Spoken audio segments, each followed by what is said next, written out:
Number one for me is the Los Angeles Lakers, just in general. Everything about them. Everything about the Los Angeles Lakers. Every offseason move they made. I mean, that is a thing of beauty. Look at that. Space Jam 2 in general. Just the entire existence of the Los Angeles Lakers. You name it. Let me ask you a question. Number one is the Los Angeles Lakers for me. What? Are they cheapening the memory of the franchise? What do you mean? This is the franchise. This is the Los Angeles Lakers sign the big names and say this is going to work, and then we don't know if it's going to work or not. Okay. That is what the franchise does. I was just thinking of. What do you mean? Like the Space Jam 2, like the gimmickiness, or has that always been it too? Oh, you mean what franchise are you talking about? The Lakers or the Space Jam? I don't know now. When you say now that you asked me, I franchise. don't know which one I was talking about, and I think I was talking about Space Jam. Oh. I thought I was talking about the Lakers, but I think I'm actually talking about Space Jam. Say this again. What's your question? I don't.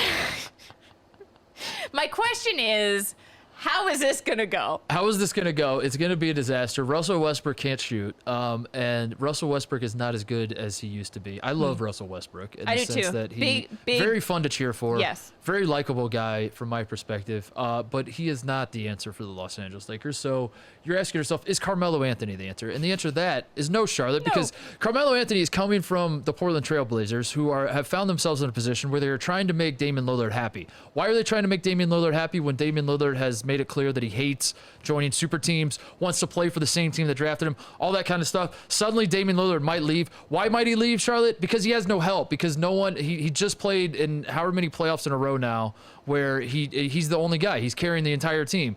You know who was on his team last year? This past season? Carmelo Anthony, who did nothing, did not help. He had like one brief moment in time against the Nuggets where that was his former team and the fans were booing him, where he was like, all right, I'm going to show up and play 6 good minutes of basketball in this series. Otherwise, Carmelo does basically nothing for Portland, which is why Damian Lillard's unhappy in the first place. But that same guy who's now a year older is going to come to Los Angeles and solve all of the Lakers' problems from losing to the Suns in the first round. As people have said, this team to me is, and they signed Dwight Howard too, by the way. I know which that, is like, but that is the funniest part. this team would be unbelievable in 2013. It is not 2013. Yes. This team would be unstoppable in 2013. They would go 82-0 in 2013. I It is have a not few 2013. thoughts about this team. LeBron just keeps signing older guys that he wants to hang out with, also to prove that he can do it as an older guy. I also think that this was Russ's best shot at revenge against KD for leaving him in Oklahoma. He was like, oh, okay, you left. I went through all this shit. Then I end up on the Wizards. Are you kidding me, man? Yeah. Okay, I'm going to go. And in Russ's mind, I could see him spinning this as like, I'm going to be on a better super team than the super team you're on. Like, it's on, like, this to me is he had that whole revenge tour where he was just chirping Durant and subtweeting him with his outfits and all this stuff in 2016. I think this is Russ's, what he hopes will be his final revenge, and I don't think it's going to work, and I think it's going to be absolutely hilarious to watch all of this go down. Yeah. And we're going to talk about it, not you and I, but the sports world. Oh, God. Every second of every I'm already exhausted. is going to be, I'm exhausted thinking about the Lakers media cycle. There's no cycle. The cycle means like my understanding is the cycle has like a beginning. The cycle is a black hole, Mark. Yeah, it's just a black hole. It's There's just like a cycle like goes around and you end up where I don't know. There's like a beginning and an end. There's like we just did one revolution of the cycle. I don't think it's just a hole. The Lakers is a point. It's just a point. It's just a point. I don't know.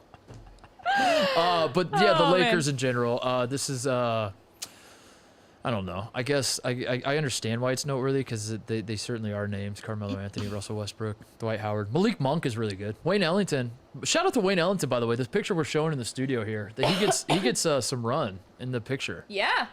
That's good for Wayne Ellington. I'm thrilled about that. That he's returning to the Lakers. Hey pals, thanks for watching the People Sports Podcast YouTube channel. For more of mine and Mark's very weird rabbit holes, stick around, watch more. You can subscribe, smash that subscribe button. You know you want to. We're going to give you all the weird stuff we possibly can.